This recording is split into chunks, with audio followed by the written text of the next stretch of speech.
All right, welcome everybody. My name is Sam Renault. I'm one of the co-founders and on the board of directors for Sports Biz Camps. We're about to get into our all-team meeting here about minding your money, which is going to be run by Amobi Okugo, and I'll let him introduce everybody else. Before we do that, I've got a couple moments of housekeeping I want to cover.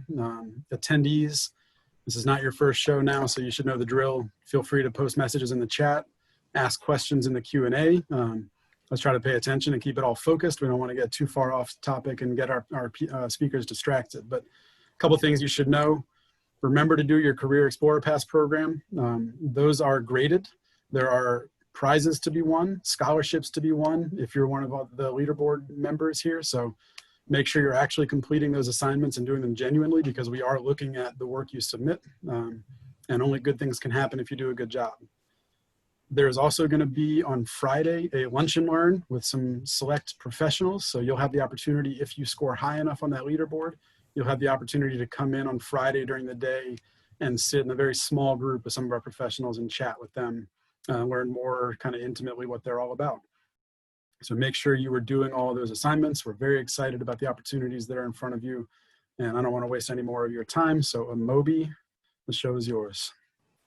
No, thank you so much, Sam, and welcome to all the panelists and attendees coming on. It's a pleasure to do this Managing Money all-team meeting. I'm Amobi Okugo, a professional soccer player currently playing in Austin and founder of a Frugal athlete. We're very fortunate to have so many wonderful guests on. I'm going to let them introduce themselves, and we're going to go around the room and start with Sara. And before you introduce yourself, can you please, I want everyone to start by introducing themselves and also sharing their first job in sports business. For the athletes, if it's just athletes, just say that as well. All right. Hi, everybody. I'm Sara Toussaint. I see in the chat, there's also a lot of Toussaints there. I don't know if we're related, but hello. I currently work at Wells Fargo. I'm a vice president of sports marketing here. And let's see, I used to also work at Major League Baseball, Major League Soccer. My first sports job, which I don't think I realized it was really a sports job, was in college. I worked for the athletics department at the University of Chicago, big powerhouse sports Division III program. So not super strong, but looking forward to answering some questions and learning more about you guys. Oh, one question for the chat. Just curious, for those who aren't looking to go pro in sports, if you can enter what you think a starting salary in sports business is, just to get a sense of your knowledge there. So I like thanks. that. I told you this is a good panel. Keep the notes out. Lauryn, let's go with you. Good afternoon, everybody. My name is Lauryn Williams. I am a 4-time Olympian. I'm the first American woman to earn a medal in both the Summer and the Winter Olympics. And I now run a financial company called Worth Winning, where I help young professionals, athletes, all kinds of people organize their finances. I was trying to be brief. Yeah. You know, I can talk for like an hour, but. No, that's perfect. No, we'll go with Jed now. I will also just give Lauryn a little props. Her podcast, Worth Listening, is worth your time. My name's Jedediah Collins. I would love to enter into the chat how many times you all thought I got cut as an NFL player. Go ahead and throw out your best number, how many times I was actually cut in the NFL. But I went from an accounting major at Washington State into the National Football League, where my first paycheck changed my life. After being an accounting major, I had no idea what to do with my money, and that first paycheck came and went, as it has for so many professional athletes. This shocking realization woke me up. I started chasing the idea of financial education. I went and got personal finance books. I'm sure many of you have heard.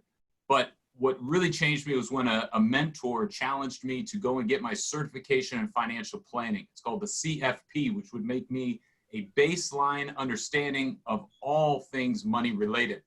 And, oh, a little poll just popped up.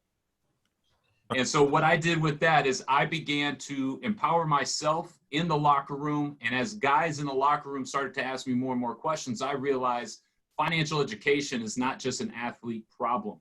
This is a worldwide problem. This is especially a systemic issue here in the United States. And it began me down my passion to today, where I got to write a book called Your Money Vehicle, Really excited, really proud, became an Amazon bestseller, and we have actually turned that into an entire 10-week-long online course video series online. So what I do today is I translate the two worlds that I know and have expertise and experience in, the NFL, the mindset and behaviors of the best in the world, with my CFP, how to understand to use money, USE, understand money, strategize money, and be efficient with your money. So again, my name is Jedediah Collins, and I am the founder of Money Vehicle, and I'm looking forward to talking to you all today. Thank you. And then we're going to close with Arik. And before I get on Arik, we also have Christian involved. He's going to be incorporating his questions in as well. So from the panel, from the attendees. So make sure you guys send in your questions. But Arik, thank you for joining us. Some of the students, some of the people have been patiently waiting. So introduce yourself, and if you have a first job in sports business outside of obviously a professional football career, please share that. What's up, everybody? Thanks for having me. I'm Arik Armstead. I'm from Sacramento, California, with the University of Oregon, and been on the Niners for 5 years, going on 6. Man, first job, I was so busy with sports, going from basketball to football. I didn't really have time to get like a summer job or anything, but I did used to work the snack bar at my dad's summer league basketball games. So I learned how to wholesale shop at Costco, map out, my margins and how much I was going to charge for Gatorades and hot dogs and stuff like that. And so that was kind of like my first.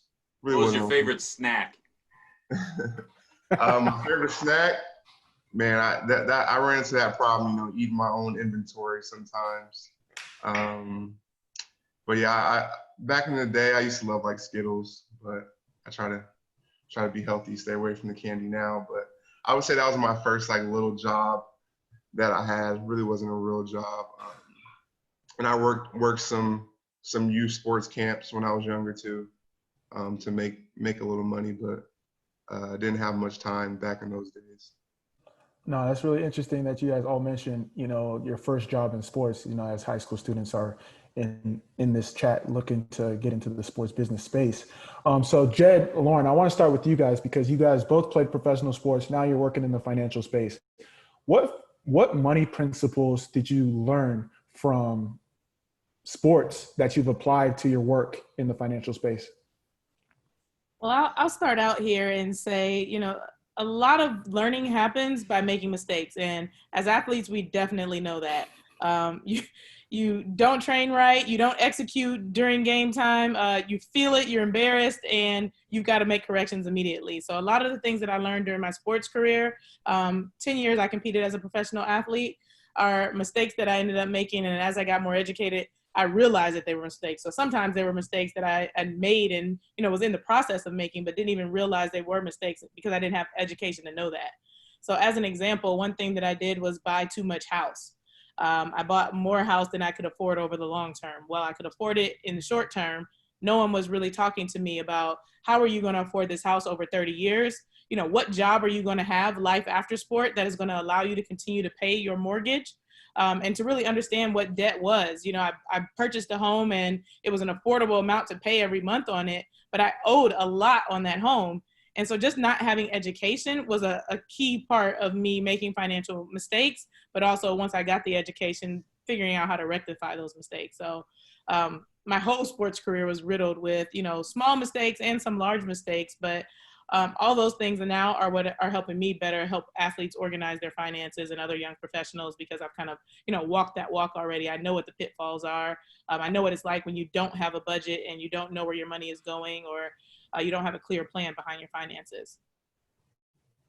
No, thank you.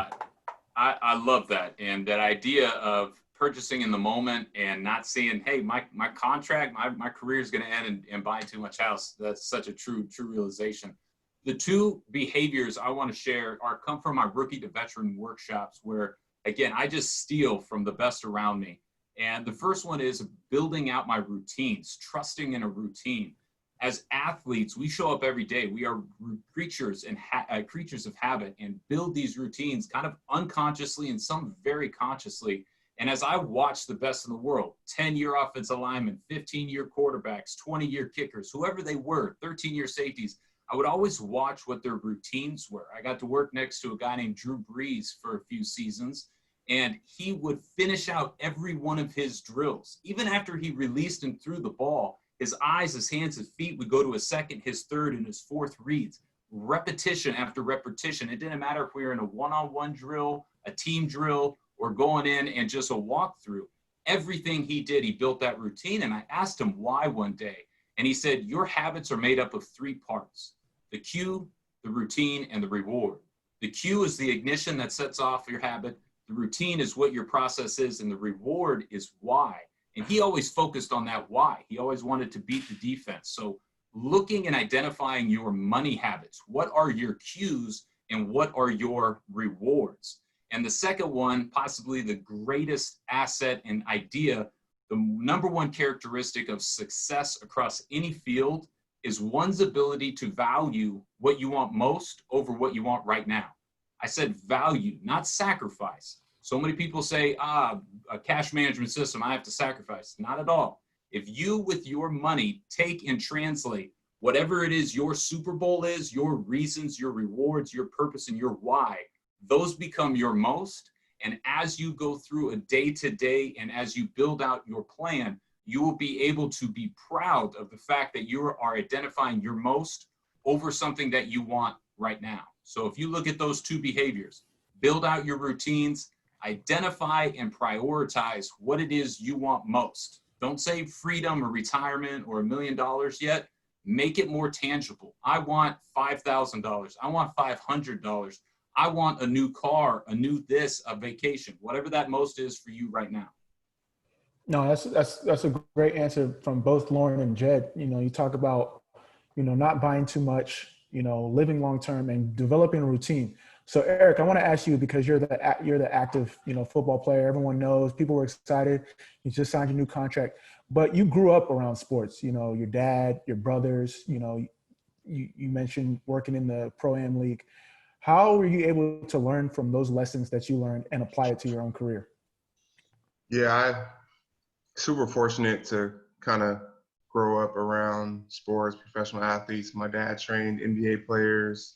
My brother played at a high level, played in the NFL, was All-American in high school. So it was kind of like going through it twice for me. And when I was younger, you know, it always seemed attainable because I had saw what hard work could do for you, what dedication and sacrifice and could do for your life and do for your career. So I was really fortunate to be around some amazing pros when I was younger. A lot of Kings players, Bobby Jackson, Matt Barnes, a whole host of guys. And what I learned from them was how to work hard. And I also got to see how they handled themselves in the community, how they treated their profession and their hard work and dedication. So that was extremely helpful for me. And the reason I actually started playing football was because of my brother Armand.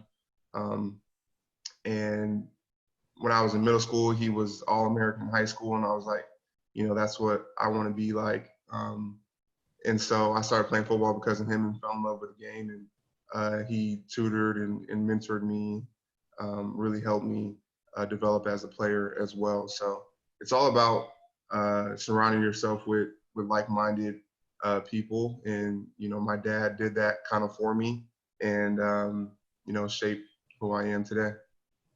No, I think it's really important because especially in the athletic world, you know, who we're getting our information from, you know, the right mentor. You know, I know Sam is a professor. You know, when you're looking at a job, you'd rather work for a good boss than just a job that gives you a lot of money, because you're able to learn so much more.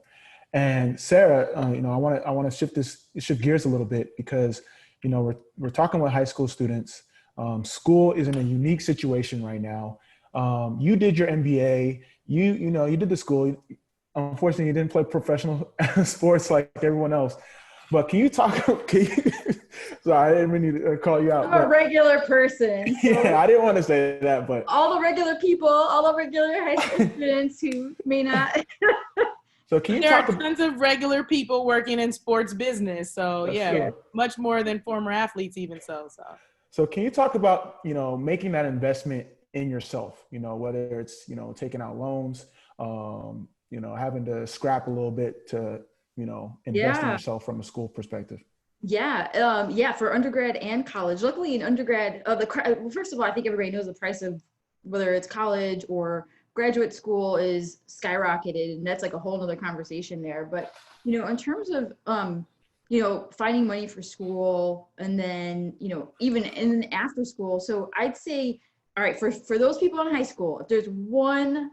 I mean, there's lots of things to learn in high school that are important, but I'd say that the number one thing that you should know, no matter if you go pro or if you go to the business route, is learn compound interest. That is some real world education that you definitely need to understand, and that's going to impact how much money you're saving, you're spending, you're losing. It's going to affect even in my role as I'm looking at contracts in terms of what to spend year over year. I mean, that's a key, I think, foundational element that you really want to know. And then I'd say, so besides like that basic math, so compound interest, I'd say do your homework. The way you think about, when you want to shop for a car at some point for 16-year-olds and older, or clothes or shoes, you want the best deal. The same thing is applied to loans. So you want to do your homework. You want to go to all different banks. You want to understand, in addition to compound interest, what interest rates are. I mean, I don't know if anybody, these are things I did not learn in high school, but why they're so important for you to understand is, if you want to feel like you're getting a good deal, these are the basic things that you have to understand. So compound interest, the interest rates, that banks are offering. So I'd say do your homework and definitely get input. Do not, by any means, this is what I did, is go into applying for student loans on your own, or thinking like one bank or one lender is the only way to go. You have to do your homework. Any way you would, you want the best deal for whatever it is that you're looking for, whether it's a new, or a used car, or, a pair of shoes that you're like, damn, it's $100. Can I find another pair for, 80, whatever, 50. I'm really cheap, so I'm always looking for coupons. So I'd say that's pretty key. And then understand. So I asked the question about what do you think sports business entry-level salaries are? I want to cry when somebody said $100,000, because that's far from it. It's more along the lines of $30,000, which is still not a lot of money, especially if you're going to be moving out of your house. So I'd say, as you're looking about careers, or you're thinking about careers, you want to understand how much you're going to get paid, and then understand all the expenses that surround that. And this is where, Jed, Lauryn, Amobi are much better in terms of figuring out the budgeting and how to kind of forward think that game plan. But in terms of the details, I'd say those are kind of the three elements I would take a look at when you're, so college or grad school. Understand that basic math, because that's really going to help you out, and you will learn very quickly, if you don't, where the mistakes came in. So, hey, and good job. I think most of the answers fell around the 30,000 mark. No, that's really amazing. I think it's really important. The sooner you learn that, the better head start you have for when you do graduate, whether it's high school, college. I was fortunate enough, and I'm sure everyone else in the chat was fortunate enough to, get scholarships. But not everyone is as fortunate to get scholarships. But with that being said, there's a lot of scholarships available if you do the research and you do your homework. Well, Lauryn in the chat added some good tips, by the way, there. I'd say, sorry, Jed, you had your hand up. There's a website called Scully.com. Yeah. Really great. There you go. See, Lauryn gets me. So that's all I have. We could probably put that in the chat. Yeah, definitely put that in the chat. Yeah, Scholarly.com. I even use that, the research for my siblings. So with that being said, I want to kind of make it fun. First thing you guys did with your paycheck. Who wants to start? I'll go with Jed.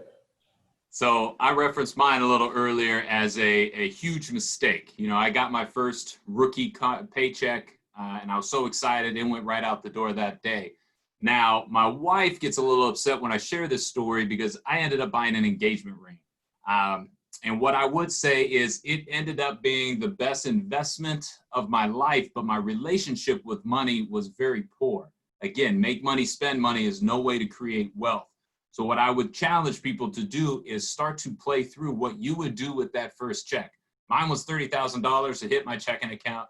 I would also warn some of the people looking at one day, be very cautious when you let your fiance or whoever pick out their own ring.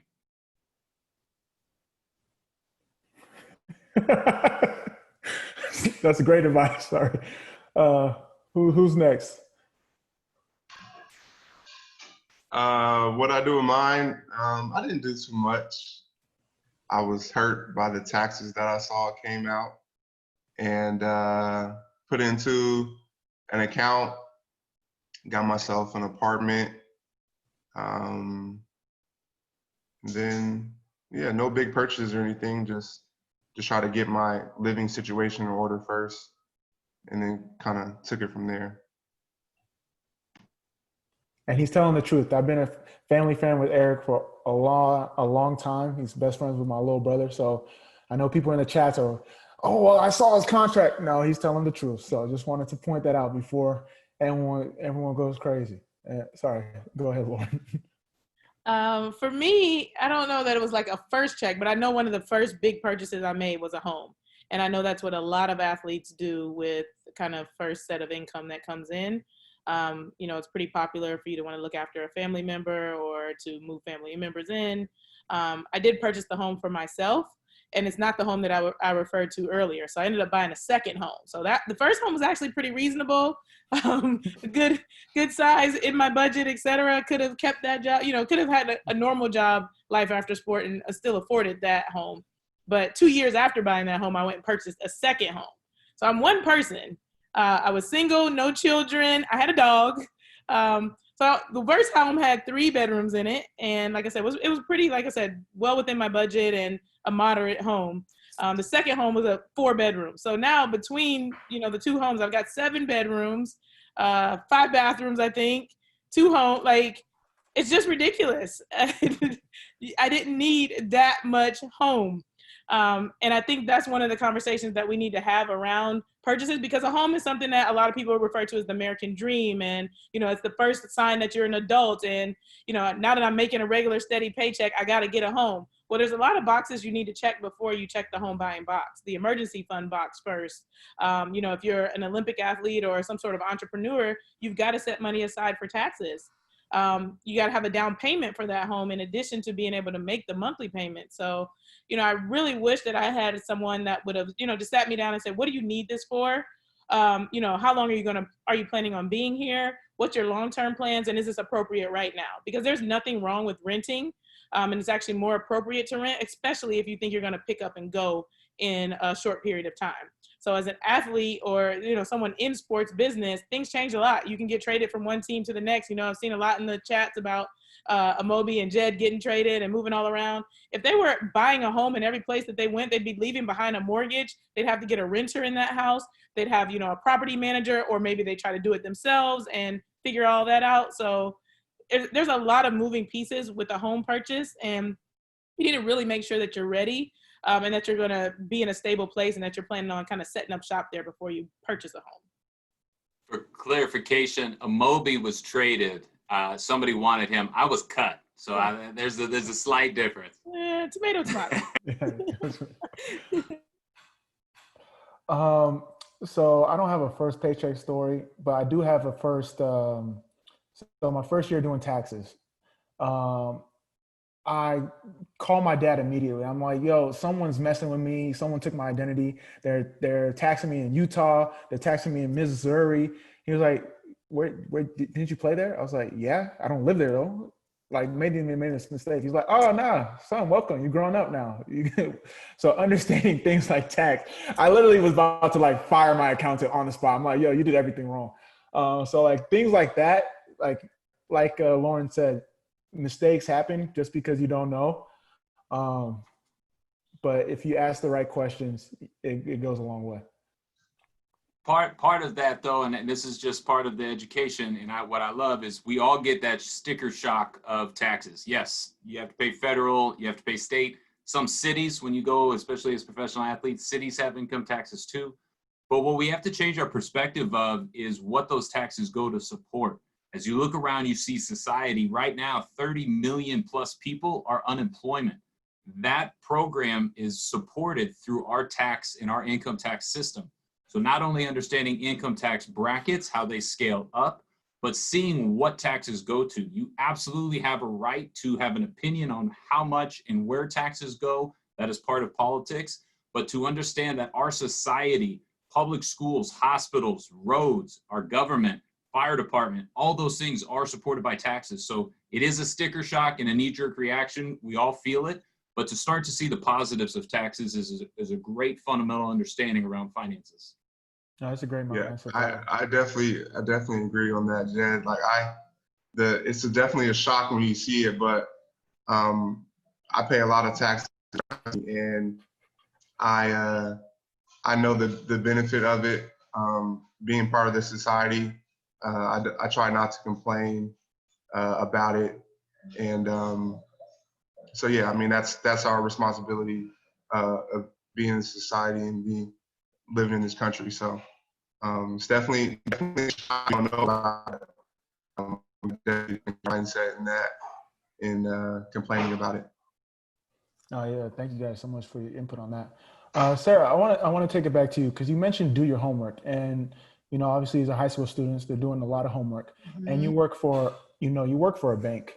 One of the things that I realized is that banks have a lot of resources available. Can you talk about some of the resources that you guys provide for your customers, clients, and how someone can use them to like learn more before jumping into something that they may not know much about? So my Zoom cut out as you were asking the question, and I popped back in. So you were saying, oh, my apologies. So I was saying because computer. with like banks, certain banks, they have like resource pages where you can like learn about, they share blogs, they share videos, they share content where you can learn from.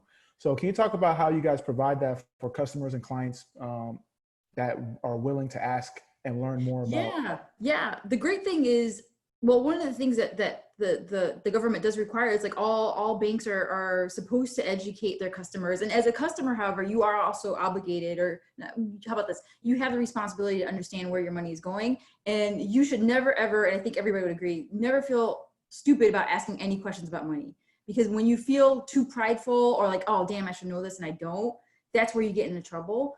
So where I work, and all the other banks will offer this too, there's usually education pages. So, if you're within like this age group, or, if you're in high school, these are the things that you should know by now. If you're in college, these are the things you should know by now. And so whether you go to any, I'm also curious at this age, who has a bank account? So if you actually don't mind sharing that in the chat.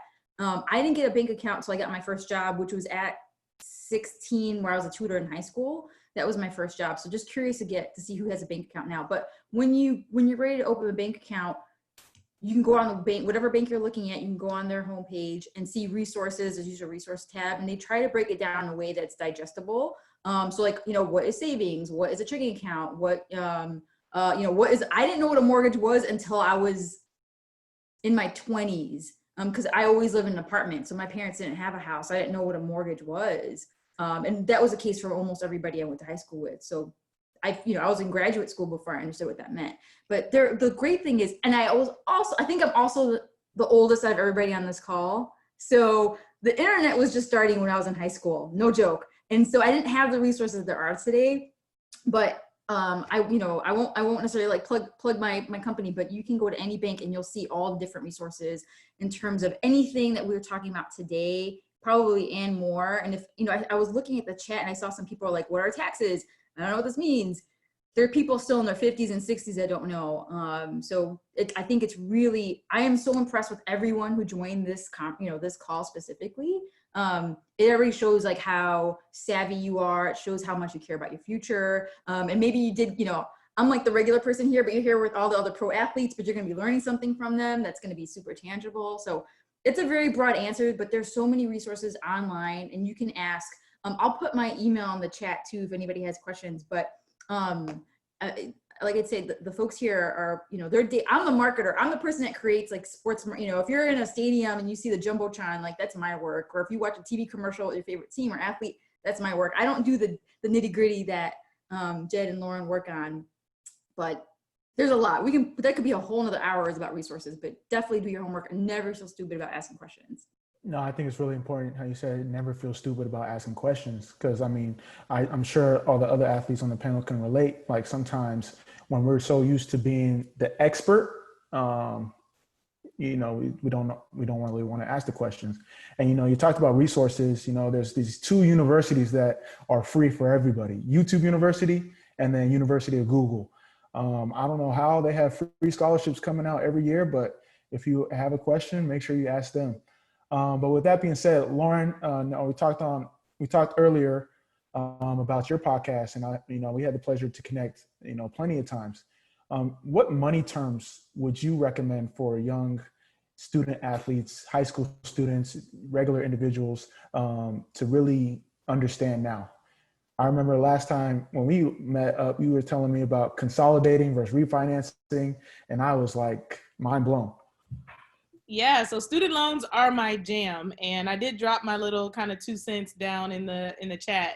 The main thing I'll say about that is to really make sure that you understand whether what you're taking when it comes to paying for school is something you need to pay back, or if it's something that is a grant or a scholarship that does not need to be paid back. Grants and scholarships are your friend. Loans are less your friend.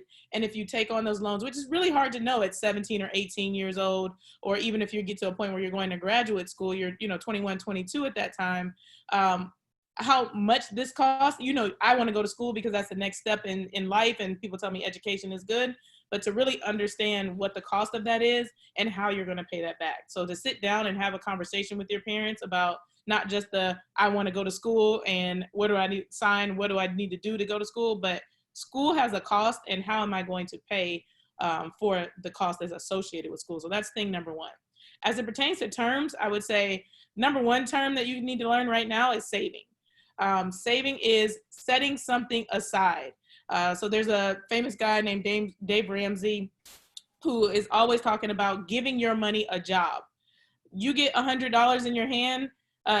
Some of us don't know anything other than, okay, well, what am I going to spend it on? That's how we've been raised. That's the example that's been set for us. You know, money is, you get money and then you spend money. Well, there are other options of what to do with your money, and option number one would be to save it.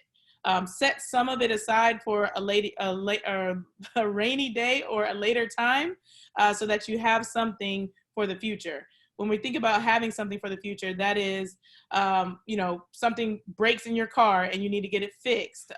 Later you need to buy somebody a gift. Christmas comes every year. So for people who celebrate that holiday, it never changes. It's always in December. And yet in October, November, everyone's caught off guard by it. It's a great thing to kind of set the habit of saying, like, what if I save $10 a month so that by December I had $120 and I could buy everybody whatever gift I wanted to. Saving is a really, really key factor, and it's a really important thing to try to grasp right now. Never too early to start saving, and never too soon to start saving for your future, because that money piles up over time. And, as Sara mentioned, there's this thing, compounding interest. So whether you put it in a savings account or you decide that I've saved enough in a savings account and now I'm ready to start investing, you want to be able to take advantage of having money now and building that money, as opposed to just kind of working with only what you have and living paycheck to paycheck. Second term that I would say is really important is debt. Understand that debt is taking money, borrowing it from someone else with the expectation that you're going to pay it back. No one is just going to hand you a $20 bill. Like some of you might get allowance right now, and you don't either have to give that back to your parents. Sometimes they'll say, I want my money back after you work, you get your money from whatever job you're working or something like that. But even then, your parents are not charging you interest. In the majority of the world, anytime you take money that is not yours, that you did not work for, that is taking on a debt. Not only are they going to ask you to give that money back to them, they're going to ask you to give them money on top of that called interest. And depending on what kind of debt you've taken, depends on what the interest rate is. So credit card debt is something to be leery of, especially if you're high school students heading on to college. People are going to start coming out of the woodworks saying it's time for you to build your credit and you need a credit card and you don't need to pay now, you can pay later. A credit card generally has double-digit interest rate and it compounds on you. So we were talking about the power of compounding interest if you save your money and you're building that. It also works the reverse way when you have debt. You can really undo the power of saving when you have a credit card and you can't pay it off at the end of the month whenever the bill comes due. So just to be mindful that there are lots of ways. So a car is something that's very expensive that a lot of people take on debt to be able to afford. They have a monthly payment. If you can, save up for a car, get yourself a little jalopy, and ride it till the wheels fall off. A car is not an asset. So, it's a nice fancy thing that you get to ride around in sometimes if you buy a nicer one, but it does not appreciate. It's not something that's going to make you money in the future. It's going to help you get from point A to point B. And so to be mindful of that and not take on debt or not, spend too much on a car. Student loans we talked about, mortgages, I've talked about home buying. Houses generally cost a couple $100,000 across the country now. And depending on what city you live in, New York or California, they can cost $1 million, like on average. You need a lot of down payment if you're going to be in a really big, high cost of living place. And you're going to have to figure out how I'm going to pay for those things. So just to be mindful that debt is a real thing. It's money that needs to be paid back. And you need to think long and hard before you take it on. But then also come up with a plan before you agree to take that money on how you're going to pay it back. One last thing I'll just say is budget. So 3 terms: savings, debt, budget. Budgeting is a key part of having a strong financial foundation. If you do not have a budget, like I said, Dave Ramsey always says, if you don't tell your money where to go, you'll always be wondering where it went. And I could not find that to be more true. If you do not have a clear understanding of what's coming in, what you're spending on, so that when it's going back out, you're just going to be kind of willy-nilly all over the place all the time, and you're never going to be able to feel like you're getting ahead. You're never going to have real clarity on your finances. The key foundational aspect of having organized finances is having a budget. There's all kinds of apps now. You can download them for free on your phone, and they'll help you set up a budget. And the time to do it is now. A lot of people say, well, I don't have a lot of money, so I don't think I need a budget right now. This is the best time to budget. When you only got $100 coming in anyway, it's a really easy, organized way to get your budget. And as more starts to come in, you'll have a better idea of, okay, well, this is what I was doing when I was only making 100. Now that I'm making 500, I can't bump, eating out that much more. If I was able to eat out on 100, I should still be able to eat out on 100. When you get more money, the first thing you do is save more money, and then go about figuring out where else you need to kind of increase your finances. So debt, savings, budget. Class is in session. I hope everyone tuned into that. Christian, the floor is open.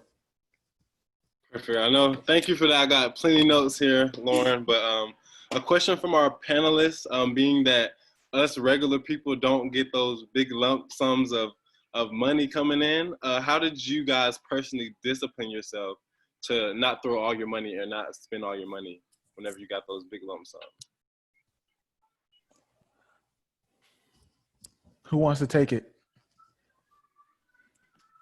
So I created my own little system. I love Lauryn's recommendation of budget.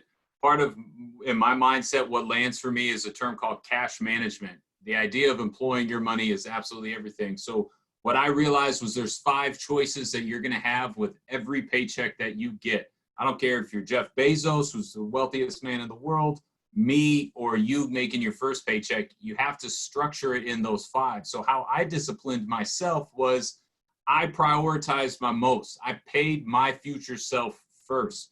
I get to tell NFL guys this each and every year. I get to talk to them. Nobody cares about future you more than you.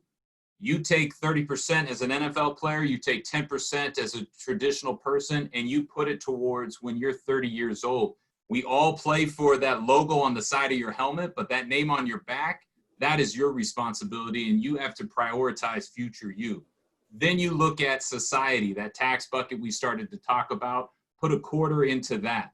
We look at past choices, our debts, our bills, those subscriptions that we have, that is going to be a categorized sequence that you need to prioritize as well. I would put 30% into that. The compassion bucket, the ones where you look at who you want to give to, who you want to support. I'm not asking you to give away a lot of your money, but give me a penny for your thoughts. 1% of your paycheck, go put towards someone, something, or a cause that you want to support. And what is beautiful about structuring your life like that, you land in the present day choices. You land with your checking account and you get to spend that freely. So to quickly recap, I put 10% into future me. I put 25% into my society taxes. I put 30% into paying down debts and bills. 1% I gave to a charity, and then the rest I got to spend. So that is how I began with my first paychecks, when I really started to look at how Lauryn said, making money your employee. That's great. Yeah, for me, it's more of a mindset. We got a lot of high schoolers on here. When I was you guys' age, I tried to see the bigger picture. I knew I imagined my life, the things I wanted to do. I knew I wanted to get married, knew I wanted to have kids eventually. I knew I wanted to be a provider for my family. And I wanted to make sure that my future family was good. And so the decisions I made were all based upon that. So when I got paid, my thought process wasn't, oh, what can I go, how can I go spend it? It was, okay, I got paid. What's my priority? My priority is long-term security for my family. And so that mindset led and impacted my decision-making day in and day out, thinking more long-term, thinking about my future, like Jed said, investing into my future and my eventual family's future. So for me, it was just a mindset of that. And realizing also too, that, you know, even though it may look good on paper, what I was getting, you know, there's countless other expenses, and this money has to last me for a whole year. And, you know, when I signed my rookie deal, the way I viewed that deal, or that money I was getting, was if I didn't, like, say I got a career-ending injury and I could never play football again, what would I be doing? What would I do? And so that thought process of, this is the only money I'm ever going to make in my life, which is, you know, oftentimes not reality. But if you have that thought process, it will drive your decision making day in and day out, to be more frugal, think long term, and plan for the future. Because, you know, you can have a lot of fun for a year or two, but is that sustainable? Probably not.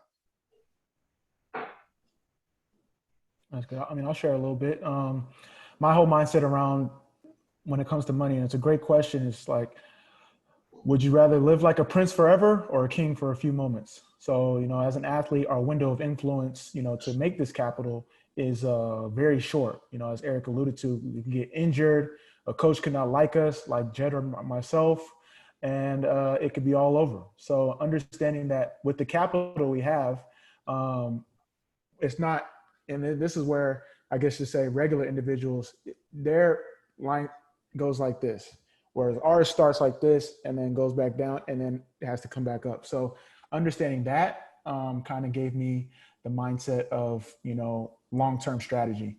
And I really liked what Jed said about, you know, paying your future self, paying yourself first. I think that's a big component, because, you know, we want to help everyone. We want to be able to provide for our families. But like in the airplane, you know, what they tell you to do first, they tell you to put your mask on first and then help others.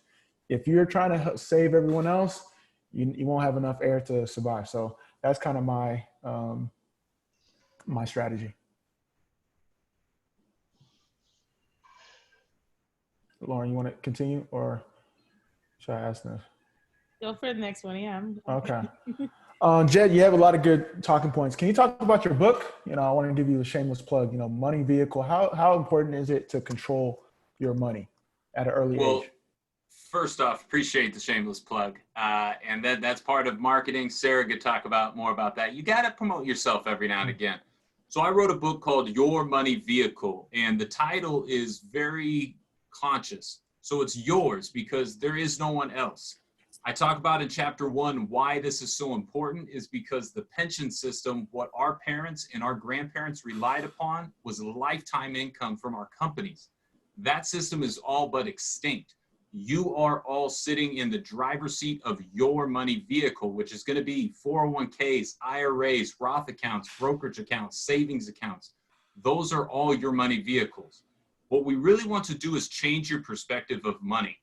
So long have we seen money as the destination. You see professional athletes, they get these $1 million contracts. Money is not the destination. Money is the vehicle, the tool. What you want to look at is what is the lifestyle? What do you want out of that $1 million contract? What do you want from your paycheck tomorrow? That is what the money vehicle concept is all about, is seeing money as a verb, not a noun. So let me say that again. Money is going to empower you to get somewhere. It is not where you want to go. As we've begun discussing, what I am most proud of is chapter 2, the eighth wonder of the world, deemed by Albert Einstein, compound interest. APRs, we go through that in credit cards and what's the difference between credit and a debit card. Chapter 4 is around opening your first checking and savings account. Chapter 6, how to begin investing and what the introduction there. Chapter 9, taxes. And everything is through a lens of storytelling. Again, I'm a big dumb jock. I'm a football guy. I understand money through stories, not statistics all the time. So when we start talking about taxes, we go to an ice cream parlor. And all of those different tools, we want to teach the lesson, but we want to show you in a different way. So why it is so important today is because financial empowerment is a necessary skill for your survival. This is no longer a debate. Why it's not in school is a debate. But right now, you sitting in the driver's seat of your money vehicle is a reality. And one of your students put in, should I start building up my credit in high school? There are terms like secured credit cards, authorized users. There are very positive ways to build up your credit within high school, college, student, whenever, that you can start to get ahead. So why we wrote this book is because I looked at it, again, as an accounting major. I was in business. I grew up in Orange County, California. I was a professional athlete. And yet myself or my highly educated family or friends had no idea how to handle money. So I took concepts like Rich Dad, Poor Dad, Dave Ramsey, Susie Orman, some of the personal finance gurus, and I said, well, where is the one that tells you what to go do? And in Your Money Vehicle, we ask the first 10 questions of your financial journey. We answer them and give you actions to take to get you down the road. I stepped out of the wealth management space. I've been in there for 5 years because this is such a passion of mine. And Amobi, I appreciate the opportunity to share that. But the idea of money vehicle is that we all need to begin to drive our money vehicle. And that is only going to be done through education and then empowerment. And the difference there is you need the confidence to go and act and actually build out your plan. Because again, last time I'm going to say this, is if you don't care about future you, nobody else does. Oh, that's great. And yeah, make sure you get the book if you guys would like to learn how to control your money in a more strategic manner. Erica, I want to ask you again, because, you mentioned rookie deal. You're very fortunate. You've been playing really well. All pro, should have been all pro for sure. You were able to sign a new contract. Can you talk about income creep? As your income gets higher, how do you stay disciplined with your expenses and your mindset and how you go about your money management? Yeah, just the mindset of thinking long term, and really, coming up, you have to it's a maturation process, when I had my rookie deal, it was that thinking, this is the only money I'm going to get. Now I've been able to sign a contract, so I have some more security, and that's going to reshape and format the plan. Just got married, so me and my wife have to sit down and come up with what we want our lifestyle to look like, what we think is what works for us in terms of living expenses year to year. And then everything else is investing, long-term planning, building, my goal is to build generational wealth for my family. So that's how I think about it. I think long-term, I think from day to day, sitting down, coming up with what do we want our lifestyle to look like? What's sustainable? Is this budget that we're coming up with sustainable over years and years and years? If it's not, we need to scale back or revise it. And then everything else is coming up with an investment strategy long term. So that's kind of how I view it. I don't view it as, sign a contract as security, but still a lot of work to be done. That I think that's the best approach for me. No, that's really important. And thank you for sharing. Amobi, as a regular person, right? I didn't get I was in the 30,000 range starting out in college. Well, actually it was 28. It was, but it wasn't sports. It was before sports, but still sports doesn't really pay, if you're not an athlete necessarily, but the income creep is something that's real. You start making more money and you're like, ooh, now I can buy, an extra jacket. I can get my hair done every couple of weeks. So it's what you want to try and do so I will say now I do make more than six figure. Well, yeah, I'm in the 6-figure range, which is great, but that's over 20 years, right? So it took a minute to get to this range. But the tip I treat, I tell myself, and it's not revolutionary, is just because I make more money doesn't mean I need to spend more, right? So whatever I need to live, as I did 10 years ago is where I should be spending more, and not more, hopefully less, but around that point. So it's like a nice benchmark. So, it's so easy to get caught up when you get a raise, guys. It's so much fun. If you get a bonus, you're like, yes, again, it's not a pro athlete bonus, but that's okay. It's still nice. But I just try to tell myself I don't need to spend more just because I make more. That's great practical advice. And I want to lead this to the rest of the panel, starting with you, Sara. Jed talked about how important it is to, market yourself. And, because we have potential athletes, we have potential business people, we have potential corporate. In order to make money, you're going to have to market yourself, whether it's for a job, whether it's for an opportunity. So what tips would you guys have, when it comes to marketing yourself, making sure you're a value add? So when you go to those negotiations, you're able to make more money. I would say take a look, even as a high school student, you offer value. You just have to think about, okay, what does that really mean? And sometimes it's a hard question to ask yourself, but you want other people to ask you questions, and then you start dividing noting your bullet points. I actually like Arik's story, how he was talking about he worked at the concession stand, right? So yeah, he's an NFL player right now, but that's something that's relatable. So any way you can kind of connect to other people, I think is a really great way to market yourself. The skill set you have, where I'm Puerto Rican, Palestinian, I grew up in a Mexican neighborhood. That information actually helped me get my job at Major League Soccer. The fact that I could speak Spanish was key. The fact, even though I'm not Mexican, I grew up in a Mexican neighborhood, which is really important for Major League Soccer to connect with those fans. So anything that you may think is like no big deal, it's who I am, is something that is marketable. You just have to dig deep and really know yourself, and then kind of see.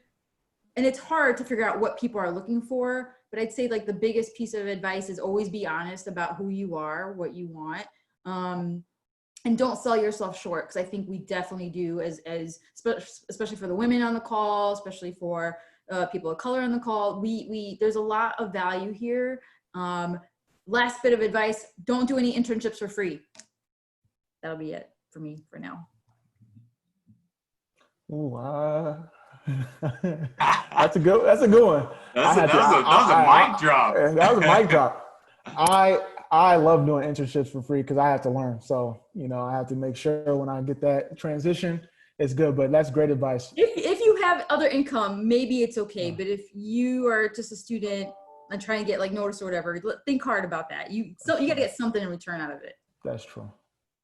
Oh, sorry. Who else got something from the marketing themselves standpoint? I think Lauren's going up. All right, perfect. I'll go. Yeah, I saw the guys had unmuted, so I thought they were ready. Yeah, I would say thing number one is to give more than you receive.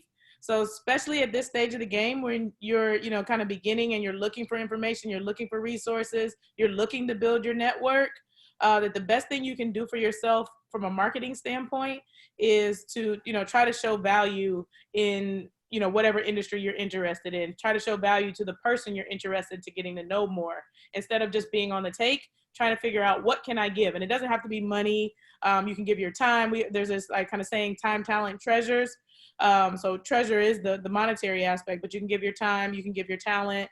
And it may just be asking questions, showing that you're interested, that you're intrigued by what they do, that you genuinely care about the answers to their questions. People love to talk about themselves. So a great way to market is to go to an informational interview. And I did that actually in 2010. I took the year off from sport. And what I realized is that, like you said, who am I if I fall down and break my leg? It wasn't about the money aspect of it. It was just like, I did not know what I wanted to do life after sport. And I didn't understand my identity outside of sport. I was like, there's so much more to me than being an athlete, but I've somehow pigeonholed myself into people only thinking of me as that. I never even really wanted to be an Olympic athlete. My plan was to get my free education from college and go find a job making $80,000 a year. That was actually my goal at 20 something years old, which, like I said, was not realistic. Probably not realistic. I don't know. I did end up making at least $80,000 right out of school, but it was because I became a professional athlete. But it was one of those things where this was not necessarily my plan. And so I had to get back to the basics of understanding who am I outside of just this one thing that people are pigeonholing me as, and how can I show them that I'm something else? And what I did was all these networking opportunities that I was afforded because I was an athlete, I started to call those people back up. Because you get a card in a room and you say, nice to meet you, and you may send a follow-up email, probably not, depending on how old you are, how much you care about these things. But you have this network of people who say, if you ever need help, don't hesitate to reach out, and then you don't. And I said, why don't I reach out now before I need help so that I can get a better understanding of what I might even need help with? Because I didn't know what I wanted to do after. And I did a series. One of them, as an example, was the lady who owns the Fontainebleau Hotel in Miami. It's a huge hotel. Lots of celebrities go there, really big club, etc. And I had her at my fingertips the whole time and never reached out. I started having lunch with her just to understand, like, how do you become the owner of a hotel? Like, I don't want to stay at nice hotels. Like, how do you own nice hotels? And it was the best thing that I ever did because she saw, like, I was genuinely just trying to get information. I obviously was not in a position to buy a hotel, but I just wanted to learn how to be a better person. And that relationship opened so many more doors for me to be able to get so many other different opportunities. So not to be afraid to, like I said, give information, to give your time, to try to show people that you're not on the take, and to start giving before you ever need to receive. Yeah, that was amazing. I would add to that, I love your point talking about pretty much social capital and putting yourself out there and being different. I think you market yourself by being unique, not being cookie cutter, and not just doing what everybody else is doing, not having the same exact resume as someone else. Put yourself out there, gain different life experiences. When you can offer unique perspectives on life and business and, for a company, that's amazing. And that will definitely separate yourself from the rest of the pack. And that was kind of my goal growing up. When I was in high school, I didn't want to be like my peers. I didn't want to be stuck in Sacramento. I knew I wanted to be different. I wanted to be super successful. And so I sat down and thought about ways to be different. What are my peers doing that I'm not going to do to separate myself from them to in the end be successful? And so making those sacrifices, putting yourself out there, being different, being bold, I think is super important to market yourself and get noticed. Jed, you got any last marketing tip? Every time I sit down with who I call graybeards, but veterans, my mentors, ask 3 questions. Why, how, what? Why did you get into the career you're in? How did you find success? What should I be working on? Why did you get in your career? How did you find success? What should I be working on? People want you to flatter them by saying, I want to learn from you. Believe me, everyone has an ego. Everyone. There's a reason. Okay, so play into that. Ask them questions. Use that why, how, what strategy, and you will begin to have very, very actionable advice from everyone you meet. But if you haven't been taking notes through this session, these 3, 4, 5 people have been given great knowledge. So start taking notes as well. Show up to every one of those meetings with a pen and paper, not on your phone, not on your iPad, pen and paper. You saw 2 of us already, yeah. Yeah, I'm here too, all day. But classes in session, like I said, so many great people on this panel. Christian, I'm going to open it up back to you for any questions, closing thoughts, and all that. I feel like we could go all day, to be honest. So, but it's a testament to you guys that are all on the panel, listening, taking the time. You guys could be on Netflix. I know there's a couple shows that I need to catch up on. But for you guys to really take time and learn and take advantage of this valuable resource with what Sports Biz Camps is doing, it's amazing. I didn't have this luxury in high school, so I'm kind of jealous. I'm playing catch up to you guys, so it's really important. But Christian, take the lead. I'm actually going to pass that to Sam to close us out. With the assist, huh? Yeah, We'll close out. Appreciate that, guys. This was incredible. I wish we could do another hour. I think we'd keep this audience engaged for a very long time. So thank you all so much for the time. A few bits of housekeeping. In addition to that, Amobi, you did an incredible job. Everybody was passionate. This was obvious. This was an important subject. For the campers, remember, again, sorry, this is all business now. Career Explorer Pass program, make sure you're competing. There are points to be won. We're going to start grading your assignments this evening. Leaders are going to start being nominated for awards by tomorrow at 5 p.m. So the top people on the leaderboard can win money. You can win memorabilia. You can win other opportunities. And our top 50 scorers are going to get an opportunity to network very intimately with some of our sports industry professionals. So keep doing those assignments and know that you can't just phone them in. We're actually looking at your work. We appreciate all of this. You'll be getting emails this evening, actually one right about now and another one at 8 with more details about how to continue to earn these points. So send it back to you guys, Amobi, Christian, Jed, Lauryn, Arik, and Sara. Thank you all so much. Buy Jed's book. Support the Niners. Support Olympians. Support young people. Thank you all very much. And bank with Sara if you can at Wells Fargo. No, thank you guys so much. This is great stuff. Thank you. Thank you guys for having me. Yeah, good luck. Sam, this is awesome. Nice meeting everybody. Thank y'all. Perfect.